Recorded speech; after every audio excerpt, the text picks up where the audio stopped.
You're listening to The Science of CX. My name is Steve Pappas. I'm known for my relentless pursuit of all things customer. Across my career, and also in my 6 startups, I've had to learn how to make decisions in business that customers really respond to. Let's spend some time together and help your business soar, grow, and accelerate, along with my co-host, Angela Simpson.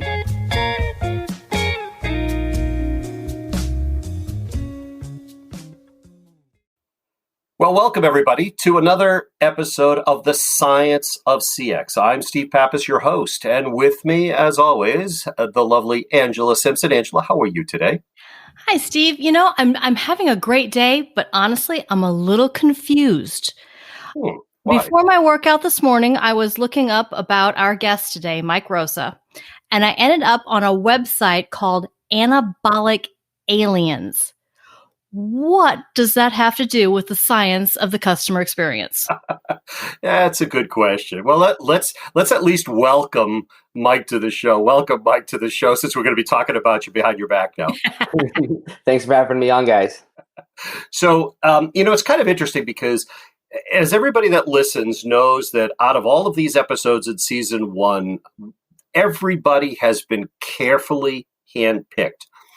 And they've been handpicked based on various criteria. You know, we're trying to do a mini MBA around the customer experience. We've talked about the fan experience. We've talked about the sports experience. We've talked about the audience experience, the music. We talked about everything, the restaurants and stuff. So, I thought during our period here in lockdown, as well as during this pandemic, talking to someone that has really cut through the noise of what it takes to get to a fitness experience and tie it in with customer experience, I thought would be really interesting. So, and how I met Mike, just to give you a little background. Well, I haven't really met him. We've talked once before, but I met Mike originally through his YouTube channel. At Anabolic Aliens. And I have to tell you, Mike, and I know I'm going to give you a big head here for a second, but I think you came pretty close to saving my life. Before I found you, I was not in great shape, to say the least. And I noticed your videos, and I came to really enjoy the experience that you gave through your instructions, through your real upbeat personality, and through the fact that you could tell that you have real empathy for the people that you're helping day in and day out. And all of those were qualities that we talk about in the customer experience. That, you know there's a problem, you figure out a solution for the problem, and you do it with empathy and customer centricity and customer focus, and you really do something that makes a difference. And I continued all your exercises. I even took 3 of your 30-day challenges over the last month. All right, they might have taken me 33 and 35 days, but it's only because I didn't have all the dumbbells. So anyway, let's get into this. So Mike, first of all, thank you for being there during this pandemic for people like me that really needed your help. And you didn't even know you were helping me. And that's the thing is I was a faceless person to you, but I felt like you were speaking to me. And for that, I thank you.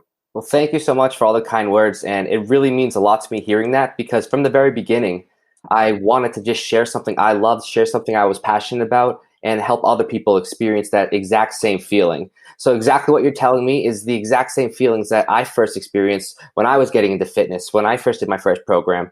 And from that point on, I was like, this is the best feeling in the world. My entire life feels more structured. I feel like I have a better purpose. I feel more confident with myself.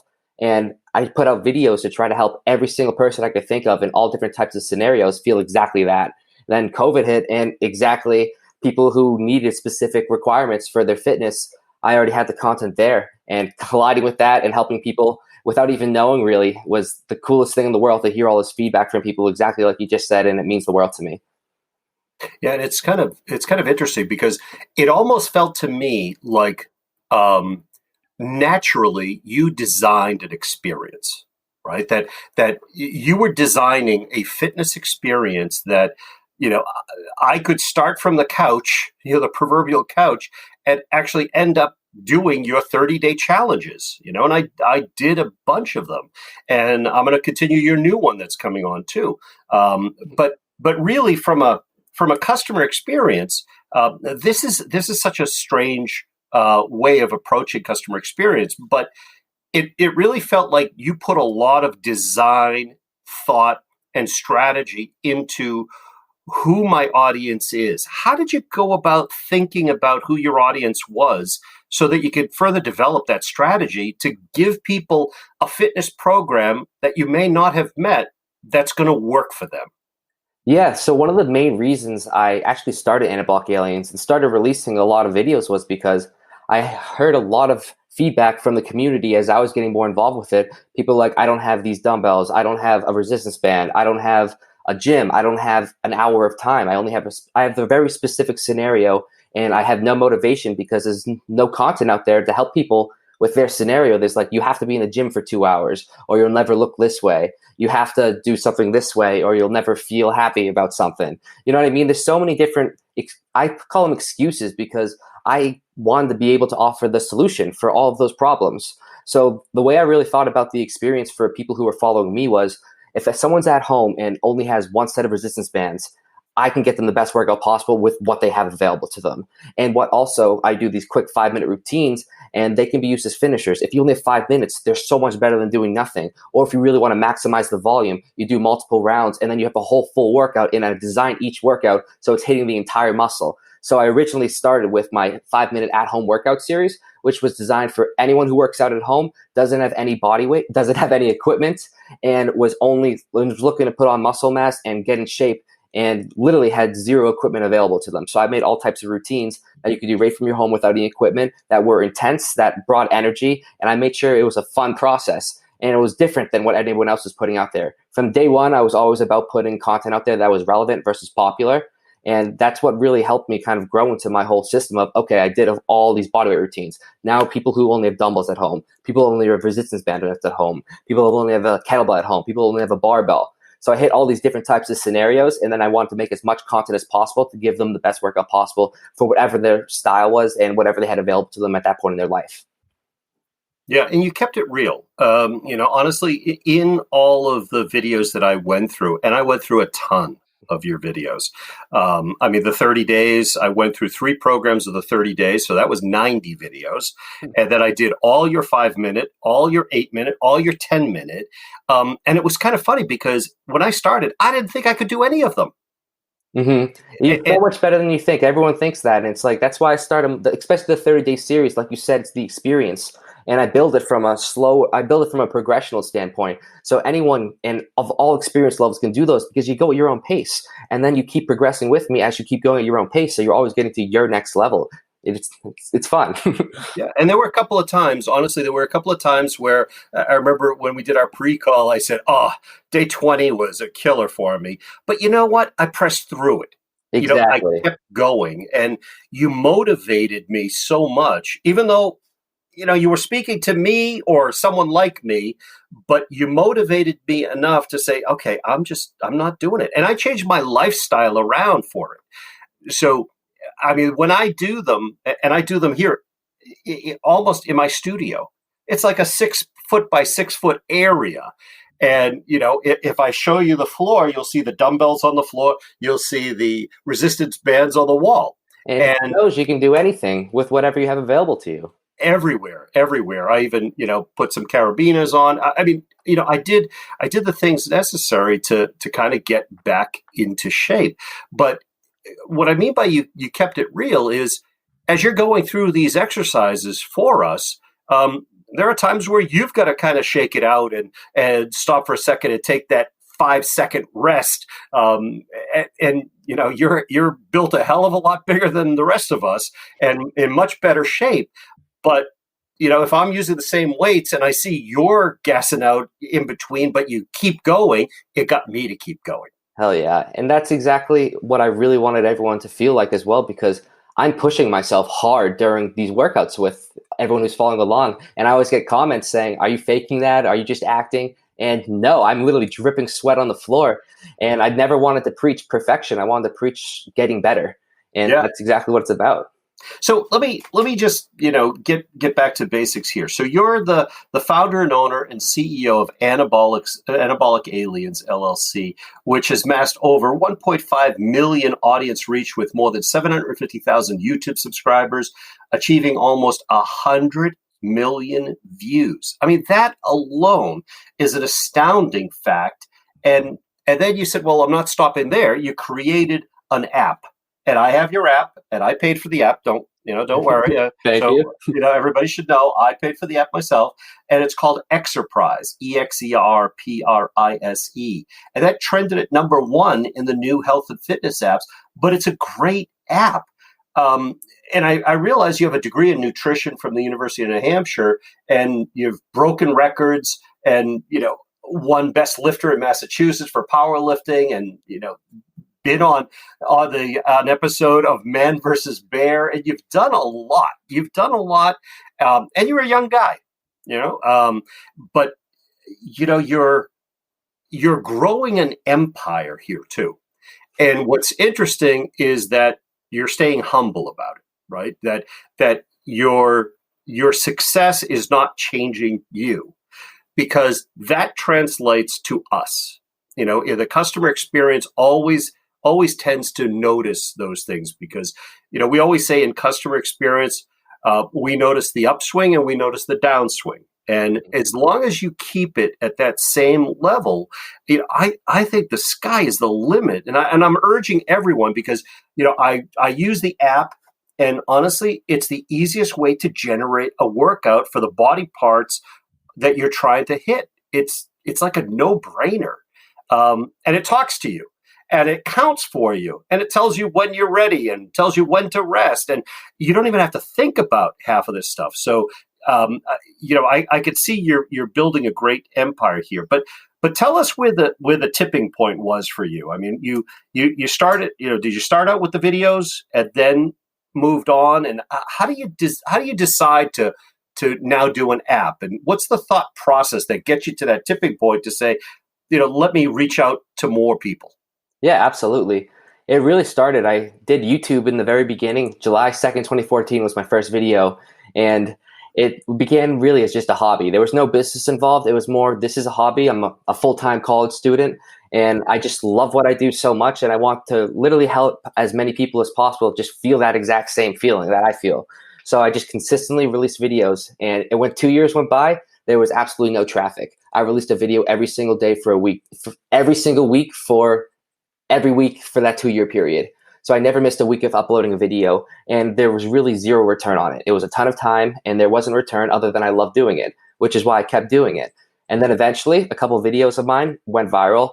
My intense 5-minute at-home workout series went viral. So a lot of those videos started to get a ton of traffic online. It started to get a ton of attention. And I was like, why are people coming to me right now? What exactly did I do differently? And I realized I created a type of routine with an experience that no one else is offering online. This is a quick workout. There's absolutely no equipment needed. I'm designing for every single muscle group, and I'm making sure that entire muscle group is exhausted by the end of that routine. And I'm doing the workout follow along style, but I'm not just being perfect trainer type of person. I'm just destroying myself, actually working my butt off during these workouts and trying to motivate people along with the process.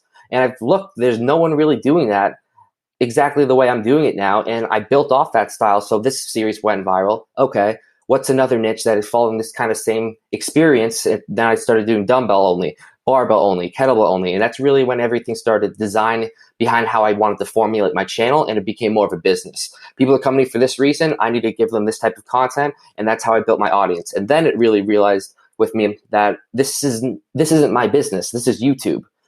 If YouTube decided to shut down tomorrow, I wouldn't have anything anymore. And that's when I realized, okay, I'm going to take my audience and start selling workout programs, start selling private training classes on my website, anabolic.com. So I started my website to do like online training. And that's when it really started transitioning to more of a business, as I started trying to bring on clients and make money and offer a real service. So that was the real first service I offered. And I started to really look at YouTube, not as a business opportunity. I mean, brand deals come in, but I look at it more as a marketing platform to bring people to what my business is actually offering. So I bring them over to my website. And then I realized, you know what?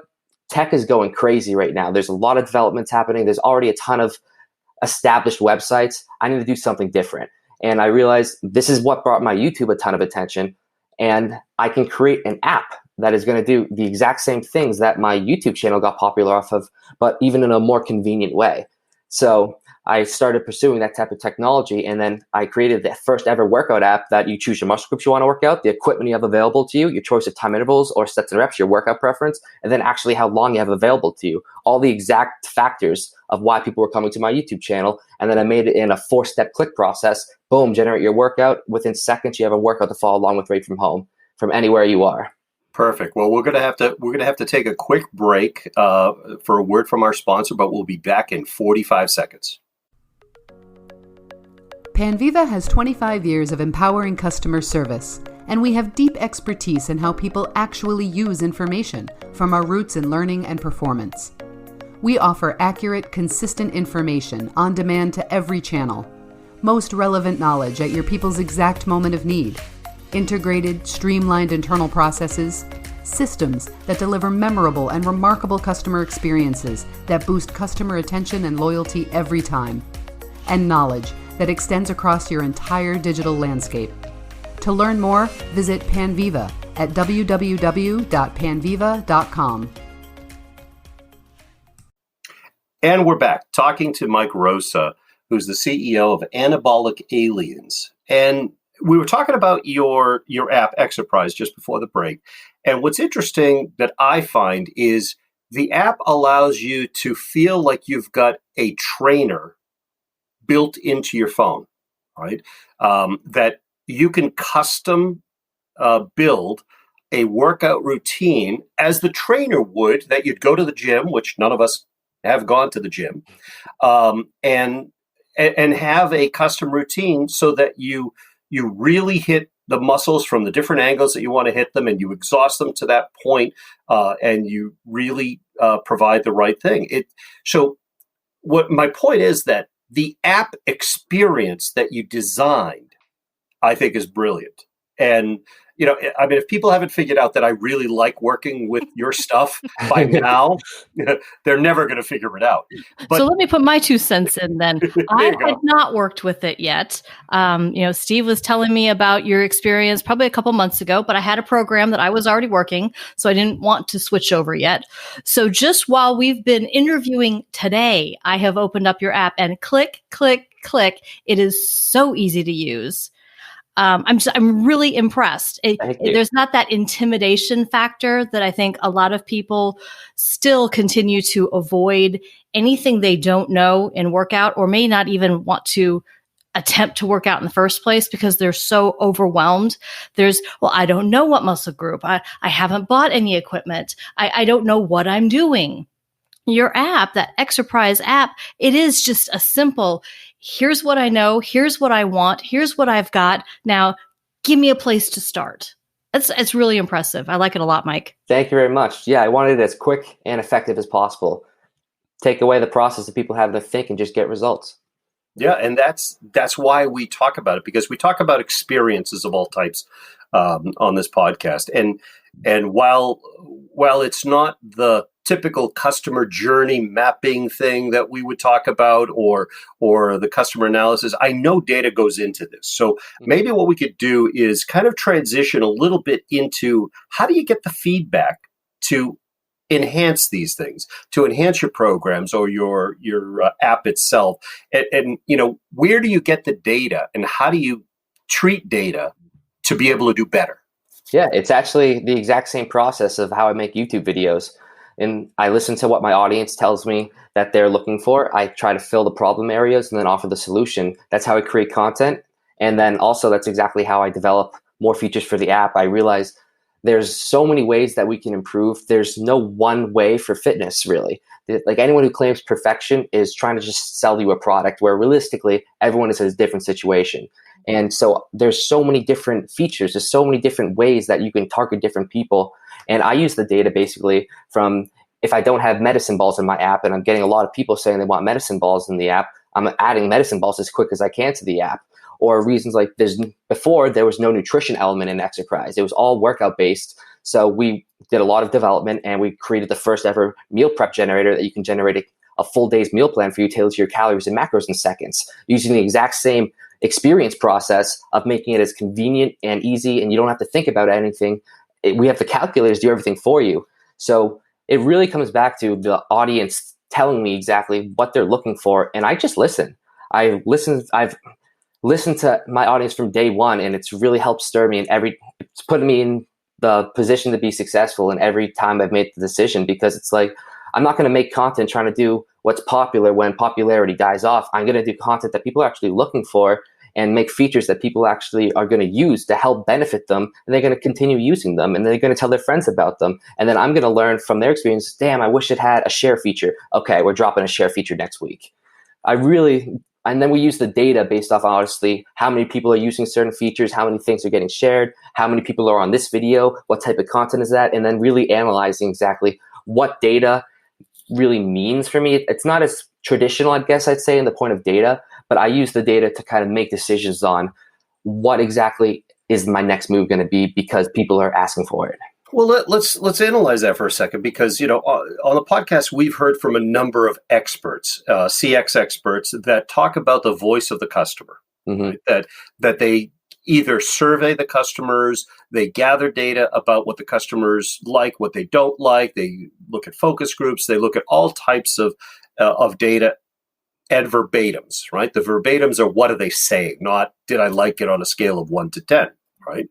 The interesting part that you took was you've bypassed all of those middle processes and you go directly to your customer in the form of your YouTube. I know you answer everyone. I know you read those comments because I've scrolled the comments and I see when you've answered things, because I think maybe I have that same question and I look to see, well, did somebody ask this question before? So not only do you get closer to the voice of the customer. You figured out a way through YouTube, as well as I'm sure you do something on your website too. You figured out a way to bypass all of the noise and understand the voice of your customer and what they're looking for directly. And not only that, you're using that and you're listening. Mm-hmm. And a lot of businesses cannot pivot that quickly. So by flattening the hierarchy between the organization, yourself, and the customer, you're actually getting the real-time feedback to be able to change your business quickly enough to further satisfy larger amounts of customers and bring them into the fold, so to speak. So I know the conversation seems a little non-traditional, but it is traditional. Mm-hmm. You're just finding different ways. You're finding different channels, different mediums to be able to tie them all together to say, okay, I'm offering a service and I'm trying to solve a problem that's pretty big out there. And the interesting part is the problem you're solving is one most people don't admit to. Right? Mm-hmm. You're solving a problem, listening to the customers like myself that says, hey, it took me many years after 2 bad car accidents. I used to be a gym rat, right? And it took me many years, like 20 plus years, to decide that, when I raise my arm and it jiggles longer than it should, that I need to do something about it.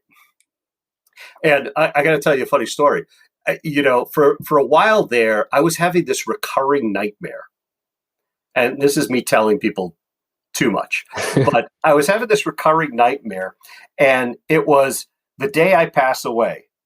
And it's 6 of my closest friends that are pallbearers trying to carry my fat ass in a coffin to the cemetery. And they're saying, God, why didn't he ever get back in shape like he used to be? Why didn't he ever lose the weight? I was having this nightmare. And this happened right before I started finding your stuff. And it just drove me insane. I said, okay, that's it. I got to do something about this. I was just listening to my friends. And then when I was seeing them, after I talked to them, or I'm on Zoom with some of them, I would say, Jesus, you are really a pain in my But at my funeral, what are you talking about, Steve? You're pain in your butt. Why didn't you tell me you thought I needed to get back into shape? Anyway, long story short, I really love what you do. Well, tell us, where does this go from here? How do you take, your website where you've got all the exercises, the Exerprise app that just makes it dead simple for people, the YouTube stuff. What are you listening to right now? And where do you go after this? And by the way, I do use your meal plans. I think those are great too. And I was looking forward to it because I was saying that's what was missing. I can work out hard, but if I'm not eating the right stuff, I'm not doing my body any justice. Yeah, absolutely. So there's a lot that I'm actually doing right now, and it's really fun. So obviously I'm continuing with all my social medias and doing that stuff, and I really use that as marketing. So for my website, I'm really having the ambitions of taking that to be a YouTube fitness platform. What I mean is I'm going to be having a ton of exclusive workout class videos on there, like how I got into fitness. Insanity was the first workout program I ever did by Sean P back in the day. And I'm going to have basically all group fitness classes that you go to at a gym for. I want to have an online fitness hub of everything, of all different types of programs. And whatever time of the day you want, you have a program available to you right there. So that's going to be my website plans. And then on top of that, it's going to be shops and stuff. Like we're actually just dropped resistance bands, and we sold out of those in pre-sale, which is crazy. So we're like, okay, the people are using this because they're using them to do my workouts. We got to now get as much equipment as possible and cover every single workout that I'm doing, and then people can actually use Anabolic Alien branded equipment. So that's another strategy that we're going for with equipment. And then we're also dropping a clothing line called Invasion Wear, which will be an off-brand clothing line, which will be more also lifestyle. And we have a whole clothing designer that's going to go into that and help people kind of.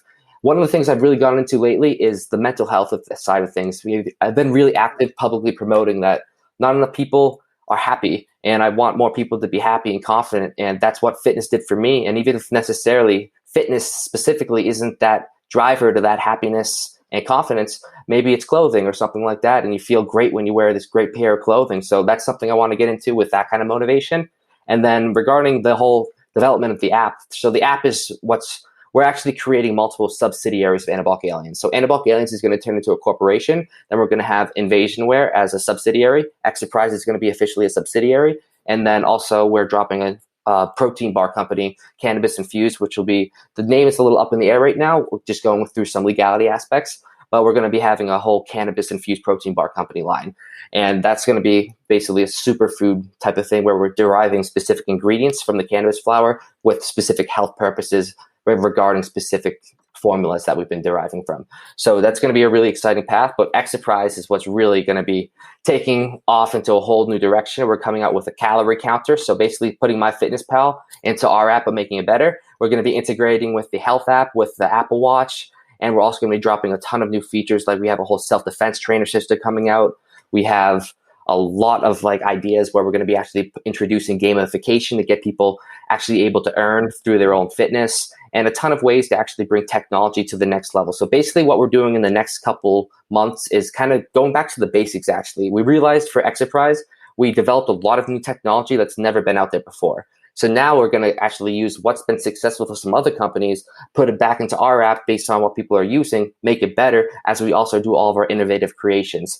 So that's really exciting to me, and I'm really excited to see where that development goes. And then we're also going to be working with actual projections. One of my goals is to actually have you getting trained through a trainer, through Exerprise, through some type of projection, training you right from home. Wow. Very, very ambitious, but I know you'll be able to get there. And it's interesting, along the way that, at first I looked at things around the house. I mean, we had a couple of resistance bands that were collecting dust, really. And I got to tell people, if they haven't used resistance bands, they work. They're awesome. It is really something. If you've got them, use them, because not only does it work like a dumbbell or like any other type of equipment, but it seems like it's working twice as hard because it's working on both parts of the exercise. The contraction and the opposite, right? So you got to keep it right to get the effect out of it. But man, those are great workouts. So if anybody has them around the house, and many people probably do, use them. It's something that our tip to you on that. So in closing, I mean, we covered a lot of material, and the customer experience that you've taken and the way you've helped people improve is it's remarkable that you probably don't have formal CX training, right? Nope. You probably haven't looked at the typical customer journey mapping, the analysis, the mapping, and all the way to operationalizing those things.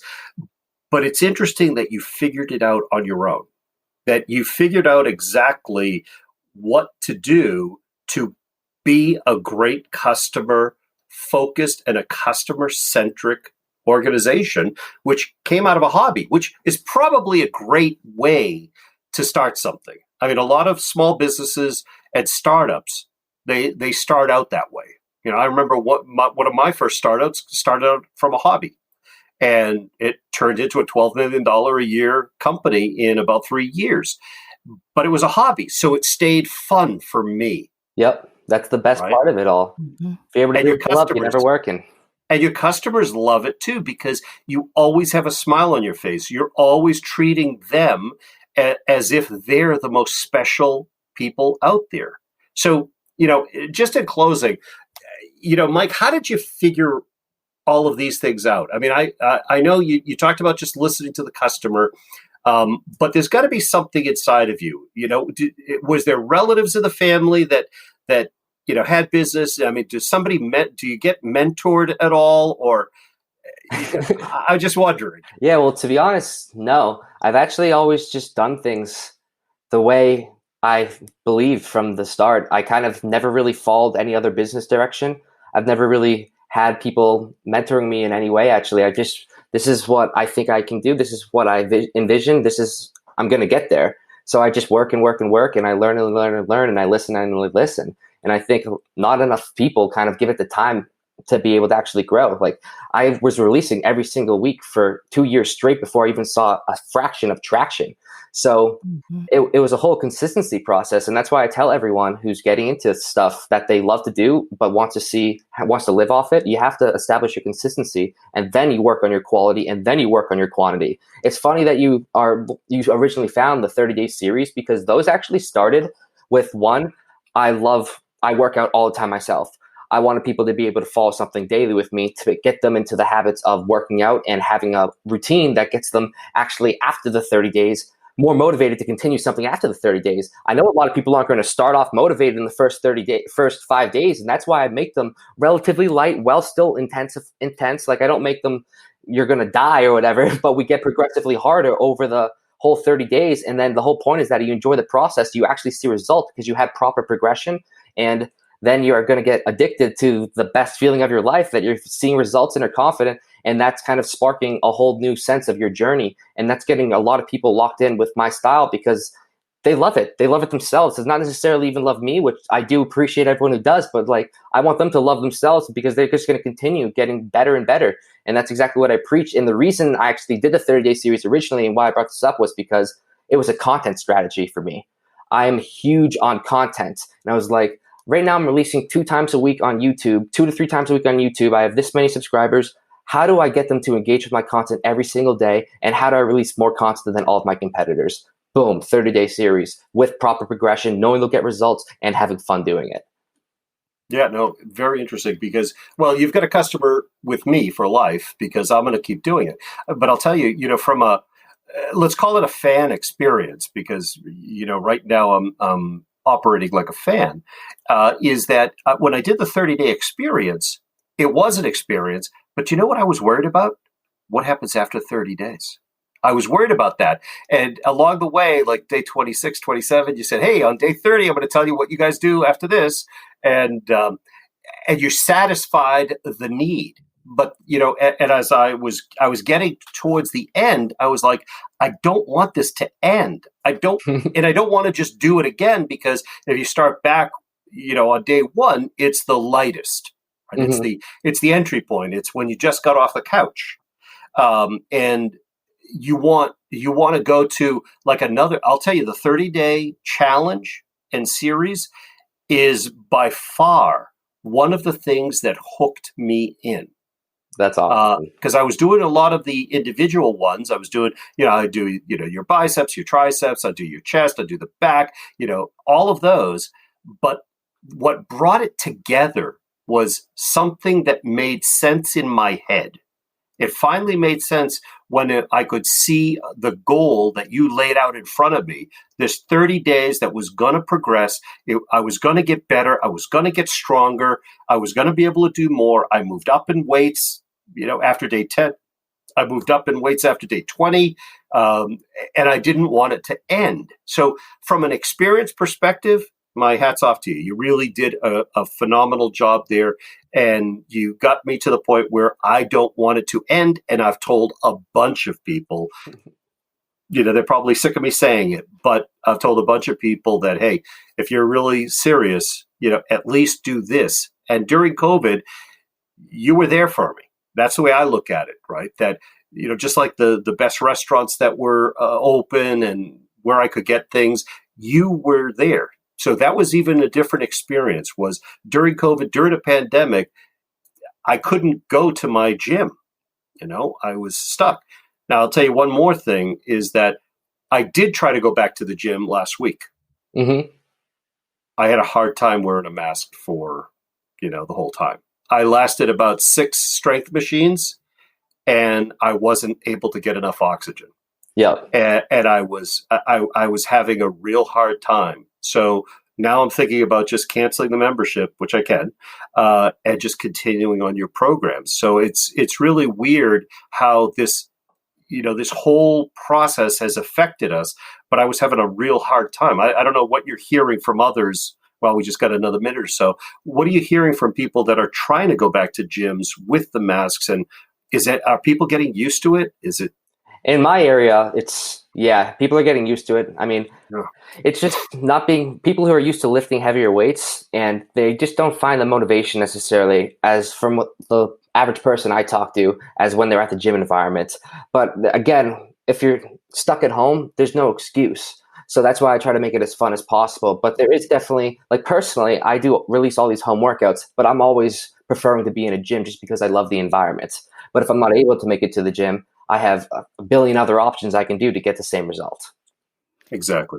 See, another thing I like about the experience that you're creating is that you've expanded out your potential fan base. You're going to get the people like Steve who really bond with that 30-day program, and they're wanting to know what's next at day 26. They want to make sure they're not being dropped out.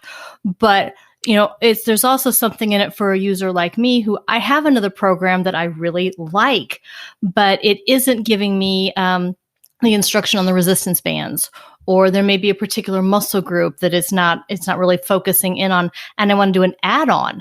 I can go out to your app and just create that little add-on experience. Exactly. So that I can tack in. And even I'm reading your blogs, some of the things that you're reaching out to your users through your blogs is, that intense 5-minute dumbbell calf workout.